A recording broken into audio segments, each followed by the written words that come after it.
Expedientes TVC. ¿Qué tal? ¿Cómo están? Qué gusto saludarle y que nos acompañen de nuevo aquí en Expedientes TVC. Hoy vamos a hablar con un viejo conocido de este espacio, muy querido, muy apreciado, Jorge Cepeda Patterson, periodista, analista político, escritor. Hoy nos vienes a presentar Muerte contra reloj, o contrarreloj, como lo quieran ustedes ver. Aquí está puesto así, se usa de las dos formas, lo estábamos discutiendo ahora justamente. Sí. Jorge, muchas gracias por estar de nuevo con nosotros. Un placer. Bueno, a ver, de entrada, nos tenés muy acostumbrados en las últimas semanas y meses con textos políticos. Esto es más, me atrevo a decirlo, más apegado a una novela de Agatha Christie, por ejemplo. Tal cual, lo dices muy bien, con mucho tino, porque mis tres primeras novelas son thriller político, ambientado, casi una antropología del poder político en México.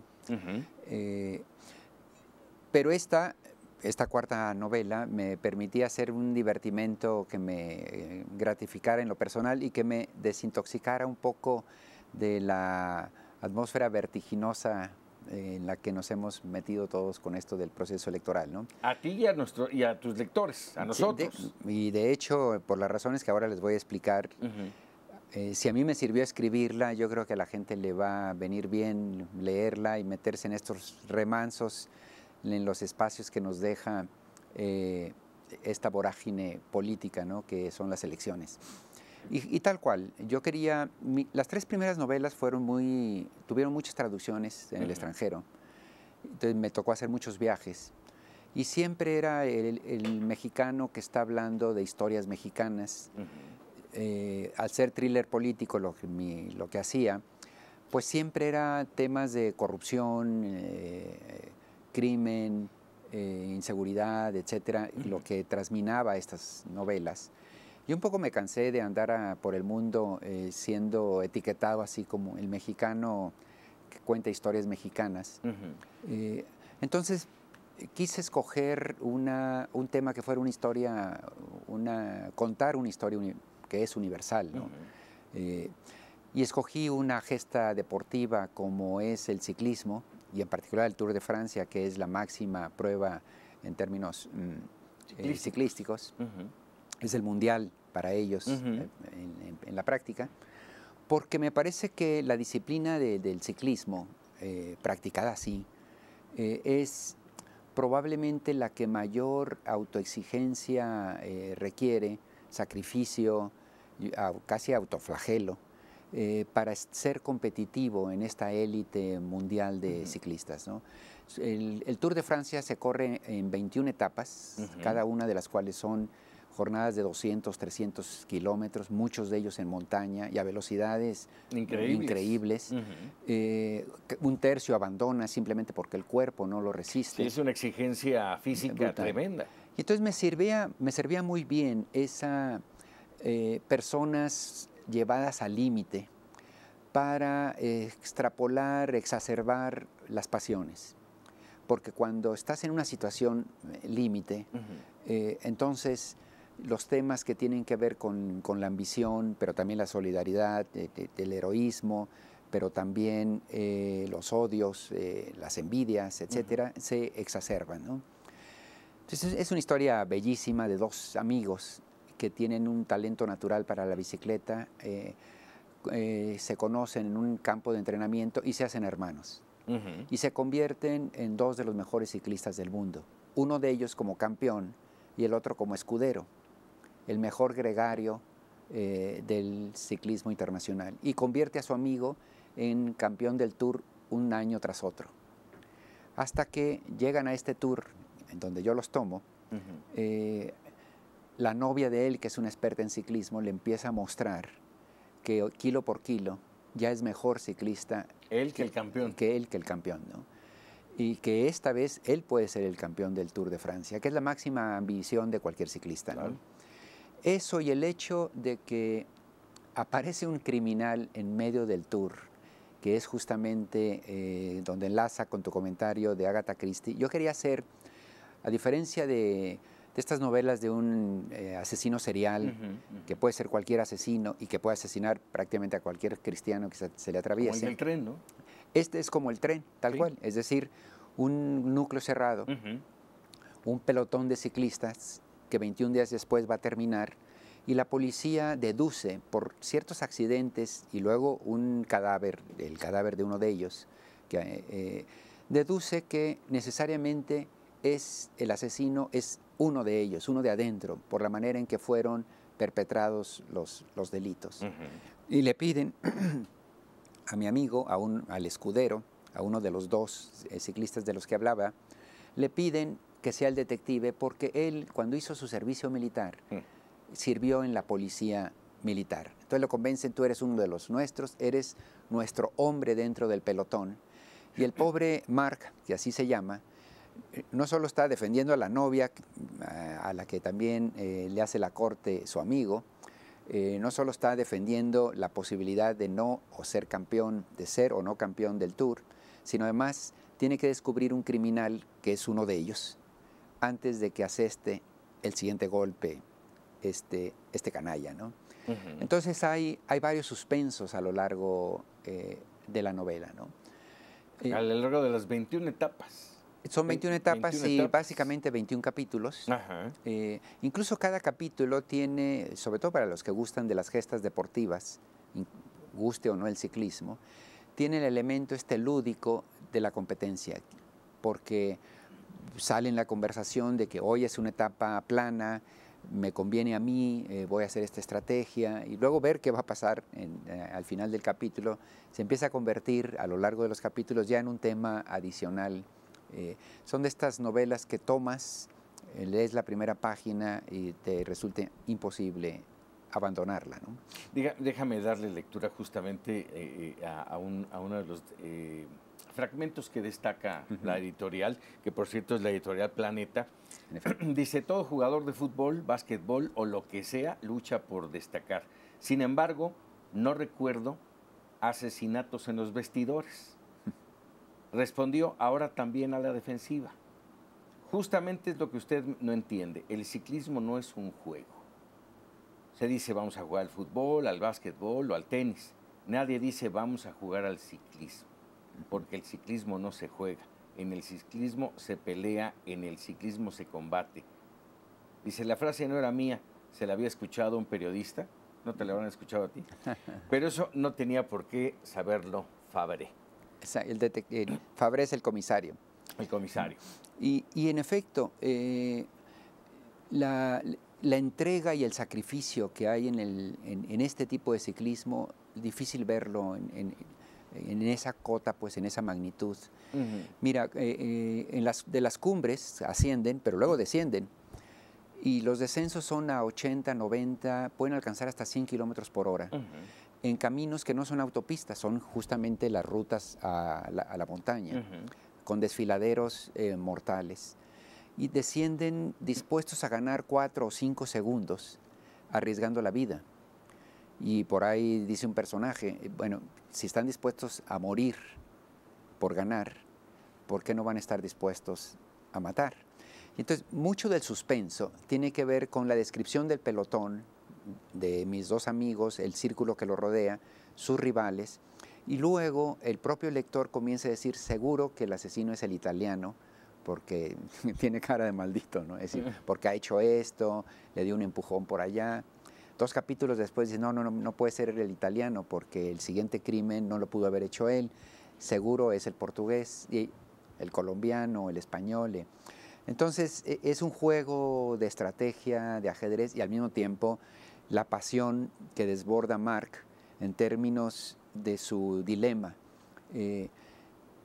quedarse con la mujer de su vida o hacerle caso a ella y traicionar al amigo, o la lealtad al amigo hermano con el que ha crecido juntos y seguir siendo el escudero de siempre. Son dilemas que van cruzando, y uno como autor y seguro el lector a ratos comprará uno de los argumentos y a rato otros, ¿no? ¿En qué está inspirada? En el tema de la amistad. Básicamente, el fondo de la novela, más que de ciclismo, ni mucho menos, entre paréntesis, uno la puede leer interesándole el deporte o en absoluto. Es como los que vimos la película aquella del Cisne Negro, de una bailarina de ballet, que igual sabía cero de Tutú y Tchaikovsky, pero era apasionante, una vida humana ahí trágica. La pasión la pasión por una afición, por una ¿no? afición, claro. De tanta exigencia. Un poco sucede lo mismo. Ya tengo lectores que me han dicho, a mí no me interesaba nada el ciclismo, pero la leí sabrosísimo por el suspenso que aquí había. Pero el que sí le interesa el deporte, claro, la disfruta aún más, ¿no? No es una historia real. No es una historia real. Okay. Sí recorriste parte de las etapas pues para no, conocerlas. Bueno, yo le dediqué meses a ir a varias vueltas en España primero y en Francia después, al Tour también, acreditado por mis amigos del país, el periódico El País, El Español, donde colaboro, acreditado como parte de la prensa, aunque yo en cuanto llegué les dije que estaba haciendo una novela sobre ellos. Les causó gracia a los ciclistas profesionales, me adoptaron, me sentaban a sus mesas a lo largo de la vuelta. Qué padre. Sí, entonces acabé hablando largo. Eso contribuye mucho a tu novela porque conoces el ambiente en el que se desenvuelve. Completamente. Entrevisté largo a mecánicos, masajistas, chefs de los equipos que les dan de comer, obviamente dietas en particular. Es más, en algún momento en estas charlas de sobremesa del desayuno, les decía, a ver, ¿cómo se harían a un lado a un competidor en la montaña? Y entonces les divertía la pregunta, comenzaban a quitarse la palabra. No, mira, un codazo en tales circunstancias es... No, decía otro, alterando la bicicleta antes de que se suba, así asado, y yo apuntando. Y desde luego que hay varias de las sugerencias ahí metidas. Claro. Muerte contra reloj. ¿Por qué contra reloj? ¿Por este tema del ciclismo específicamente? Es desde luego un término... Hay 21 etapas en donde sale el pelotón junto y hay una meta 200 kilómetros más adelante en esa etapa. Pero hay 2 etapas de las 21 que sale uno por uno, cada uno con cronómetro, ya sin competir, digamos, con otra bicicleta al lado, es prueba pura, aceleramiento puro, y esas se llaman pruebas contrarreloj, porque cada quien está compitiendo contra su propio tiempo, que luego se va a comparar con el de los demás. Pero también porque, y así lo dice el comisario, estamos en una lógica contrarreloj. El asesino asesta un golpe casi en cada etapa y nos faltan 19. Tenemos que encontrarlo antes de que se lleve más ciclistas entre las patas, ¿no? Esta es una carrera policíaca, digamos, contrarreloj. Interesante. Vamos a hacer una pausa, Jorge, amigos, y vamos a regresar, si te parece, con otra carrera contrarreloj, con otro pelotón.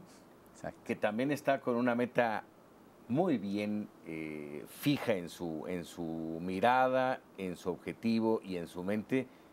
Es la carrera electoral en México, de la cual no podemos desaprovechar a Jorge Cepeda Patterson. Regresamos en Expedientes TVC. Bueno, continuamos aquí en Expedientes TVC platicando con Jorge Cepeda Patterson, que vino a platicarnos de carrera de muerte contra reloj, es su nueva novela. Y yo quiero aprovecharlo, y yo creo que ustedes lo van a disfrutar también. El tema político, estamos en la recta final del proceso electoral en nuestro país, y me gustaría conocer el análisis de un periodista que invariablemente nos habla de temas políticos. Y yo de entrada, Jorge, a ver, te voy a preguntar de manera directa, a ver, ¿tú cómo te defines? ¿Pro Andrés Manuel López Obrador? Yo no me pondría en esos términos. He trabajado 3 veces ya el perfil biográfico de Andrés Manuel López Obrador para el libro de los suspirantes, que aquí lo platicamos. Que aquí lo hemos platicado, en efecto, que son las biografías de los candidatos, ¿no? Y son ensayos largos de visitar amigos y enemigos, el pueblo, quién creció con él, de qué se queja, de qué que lo alaba, etcétera. Mi sensación es que es un hombre de claroscuros, con limitaciones, de ideas básicas a lo mejor, pero que en este momento son ideas motoras que podrían conducirnos a algo. Lo que me queda claro es que no podemos seguir como estamos. La sensación que tengo es que las administraciones actuales, el país se les ha ido entre las manos. Cuando tú ves a los huichacoleros, que ya no es una ordeña por goteo, sino a escala industrial, el sistema de ferrocarriles de transporte de mercancías está desquiciado en este país. Empresas que se retiran de regiones porque no hay condiciones para seguir trabajando. Empresas grandes, gigantes además. Comunidades que se toman justicia por propia mano por la imposibilidad de enfrentar la inseguridad pública, linchamientos, etcétera. Te da la sensación que 6, 8 años más de esto, quién sabe en qué país acabemos. La inseguridad pública crece mes por mes, etcétera. Entonces, la corrupción es endémica. La impunidad. El endeudamiento, la irresponsabilidad con las finanzas públicas, etcétera. La impunidad no se diga. Entonces yo estoy un poco en la tesitura del que está jugando póker y de plano considera que es mucho mejor pedir 4 cartas y que la mesa empiece casi de nuevo, por considerar que el juego que está en este momento en nuestras manos es un juego perdedor, ¿no? La opinión pública, el ciudadano le dio la oportunidad 2 veces al PAN, primero en la versión Fox y después ya muchísimo más panista propiamente con Felipe Calderón.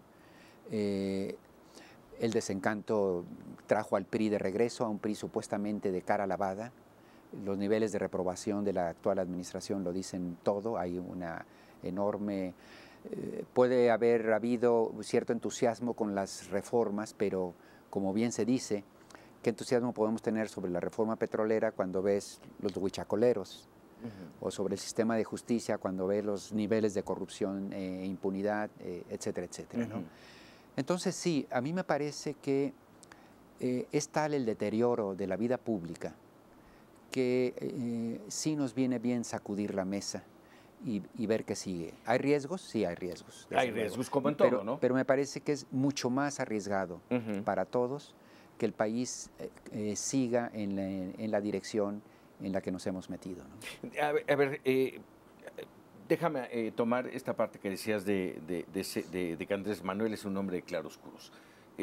Lo hemos manejado muchas veces, lo hemos puesto sobre la mesa el tema de los 2 mensajes de Andrés Manuel a lo largo de campaña, pre-campaña. Bueno, son 2 mensajes y que no se sabe a dónde ir, o a dónde irá, mejor dicho. ¿Cómo lo ves? Yo lo veo más bien como un candidato que creyó estar cerca o estuvo muy cerca y perdió, y que en esta ocasión está convertido en una especie de Noé y su arca. Él quiere sumar todo lo que haya que sumar y no quiere restar. En ese sentido, en efecto, el mensaje de un día parecería incongruente 3 días después. En su lógica, el mensaje que dio hace 3 días estaba tratando de ampliar su base electoral y 2 días después a otra base electoral, ¿no? Y claro, cuando lo comparas sincrónicamente, empiezan a saltarse las incongruencias en los mensajes. Incluso en el plan de gobierno. Incluso en el plan de gobierno que va a ser el que luego vaya a ser, como es el caso de todos los candidatos, tampoco es... Sí. Es decir, yo recuerdo promesas de Peña Nieto sobre el Consejo de la Publicidad, un Consejo de la Publicidad, con los cuestionamientos aquí aquellos del, yo soy el 133, Ajá, ¿no? 132. En donde no, vamos a hacer un consejo que maneje la publicidad, etcétera, y bueno, el resultado que vemos 6 años después. Yo más bien me remito a la experiencia de Andrés Manuel como jefe de gobierno de la Ciudad de México, que es el ejercicio que realmente, más allá de que en las candidaturas se radicalizan, y en particular él, porque él convoca a un voto que es de aquel que está fatigado, molesto, rabioso, lo que te lleva a un discurso de campaña mucho más radical, si ese es tu clientela electoral. Pero ya como administrador, si revisamos que lo revisé para el efectos de las biografías, Ujú. en realidad se trató de una administración progresista, moderada, visto bajo cualquier filtro.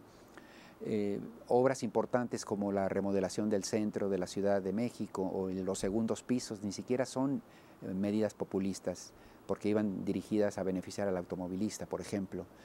Sus políticas Con gran apoyo de IP, de de los IP, empresarios. en los dos casos, Claro. en los dos casos. O incluso las políticas asistenciales para los viejitos, etcétera, fueron razonablemente moderadas. Ujú. No, nada que ver, digamos, con un estado asistencial y una marginación de la IP, ni mucho menos, ¿no? Ujú. Ahora mismo ya ha dicho del aeropuerto de, bueno, si lo quieren hacer con capital privado, igual lo hacen, punto. Entonces, me parece a mí que el miedo hacia López Obrador ha sido un discurso de campaña justificado porque en las campañas son así. Ujú. El problema es acabar por creerse los lemas que construyes para ganar votos, ¿no? Así O para es. destruir al contrario. Esto de López Obrador es Chávez o Maduro, hay tantas... no resiste ninguna comparación, para empezar porque Chávez era un militar y en efecto llega por un golpe de Estado. Con lo cual estamos hablando absolutamente, además de dos países totalmente distintos, ¿no? México es la 14, 15 potencia económica en el mundo, demasiado importante para ser. Déjame plantearlo así, algo que ni siquiera Estados Unidos, que conste que no digo que meta las manos, Permitiría. lo permitiría. No, al día siguiente están negociando. Y diría un último argumento. Si yo te hago el ejercicio, te pregunto, imagínate hace 2 años, en una mesa donde hay 2 expresidentes del PAN, uno de ellos además de caracterizado por ser de la derecha, Tatiana Cloutier, con lo que significa su apellido. Así es. Moctezuma, Esteban. Esteban Moctezuma, que fue secretario de gobierno de gobernación con Zedillo. Romo, un empresario regiomontano. Faslich, el suegro de Emilio Azcárraga. En fin, y yo te pregunto, imagínate esto, los panistas y todos los que te acabo de mencionar, este es el cuarto de guerra de un candidato del 2018. Yo te lo pregunto en el 2015 y tú me dirás, pues será del PRI, será el del... Sí. Probablemente el tercer nombre que me digas es López Obrador. Manuel, sí, claro. Es decir, es un arca de Noé, donde en efecto en un extremo estaría Paco Ignacio Taibo y en el otro extremo es Tatiana. O Germán Martínez. Ese es el doble mensaje del que yo te hablaba. Déjame parafrasear una de tus columnas que leía yo hace apenas unos días. ¿Todavía es posible que pierdan Andrés Manuel? Y te lo comento porque haces tú esa... ¿Todavía puede perder López Obrador? Mira, yo creo que las últimas encuestas que están saliendo ayer, hoy, ya de empresas encuestadoras fuera de toda sospecha, que le dan entre 25 y 30 puntos de diferencia. De diferencia a su favor, pues, ya abordando el 50%. Haría que en cualquier democracia del hemisferio occidental esta elección ya estuviera dada. Que fuera prácticamente un expediente. ¿Qué es lo que no? ¿Por qué no pasa eso? Ahora, ¿por qué no? Por 2 razones. Una, porque en México suceden incidentes, digamos, ¿no? Porque el Trife viene de haber metido al Bronco en una boleta electoral, en una acción evidentemente casi criminal, diría yo, habiéndose documentado. Pero hay muchos errores, ¿no? Y hay muchos errores, vivimos en un país accidentado, hay toda una tradición de un PRI, lo decía Fidel Velázquez, llegamos al poder a balazos nos tendrán que sacar, hay una tradición de alquimia electoral, etcétera. Pero yo creo que más allá, incluso yo diría, hay una atmósfera en ciertos lugares de la necesidad del fraude patriótico, de autoconvencerse que si López Obrador es malo para México, entre la democracia y mi amor por México, me inclino a mi amor por México. ¿Qué quiero decir? que se justificaría entonces, yo que soy una persona decente, etcétera, etcétera, pero justificaría un fraude porque evito un mal mayor para México. Hay gente que está metido en esta lógica. La pregunta es, incluso deseándolo desde los cielos, desde los cielos políticos de este país, un fraude, ¿es posible hacer ya un fraude? Yo respondería que es tal la distancia. Cuando estás hablando de 25% de diferencia, estás hablando de unos 12, 14 millones de votos. No hay manera de generarlos. Y la mayor prueba es que no lo pudieron hacer en el Estado de México. Hace un año hubo elecciones de gobernador. Estuvo muy cerrado. Y estábamos hablando de prácticamente un bastión del PRI, del PRI que gobierna este país, ¿no? En donde pudieron volcar con control de medios de comunicación, con control de autoridades electorales, volcaron el gobierno federal en políticas asistenciales, etcétera, etcétera. Ganaron por 2 puntos porcentuales, 34 contra 32. Es más, la candidata de Morena, que no era López Obrador, es decir, mucho más desconocida, le ganó al candidato del PRI. Y el PRI logró subirse gracias a los partidos satélite, ¿no? Así es. Entonces no sé cómo podría hacerse un fraude con una distancia tan grande. Si me dijeras, están llegando en un empate técnico, poco al estilo 2006, cabría la posibilidad entonces de que operaran los magos y revirtieran el proceso. ¿Cómo ves, Jorge, cómo ves el amanecer del 2 de julio? Un shock para todos estos, porque mira, sí, han sido tan duras las campañas, tan despiadadas, que los que han querido vender la noción de López Obrador un peligro para México han conseguido 2 cosas. Que 50% de la población lo vea entonces como el candidato antisistema. Y lo que era peyorativo en 2012 o en 2006, ahora se ha convertido en un atributo. Poco por lo que decía yo al principio. La gente está tan harta que si tú me dices, este es el candidato antisistema, me estás fortaleciendo mi deseo. Pero el otro 50% de mexicanos está cada vez más asustado por la posibilidad de Andrés Manuel. Es decir, el discurso del miedo, y además los otros 2 candidatos, Anaya y Mitt, básicamente su campaña es anti-López Obrador más que ellos mismos. Es como decían, yo nunca he visto una campaña de la Ford en donde el 90% de lo que digan se refieren a la General Motors, pues. Claro. Entonces, claro, traemos a Andrés Manuel hasta acá. Hasta la coronilla. Muchos a favor, muchos en contra. Sí. Entonces sí, va a ser un 2 de julio polarizado. Estás hablando ahí con un triunfo de Andrés Manuel. Así es. Me resta escasamente un minuto, Jorge. Si no fuera así, ¿cómo ves ese amanecer? Yo veo un amanecer con un tigre suelto.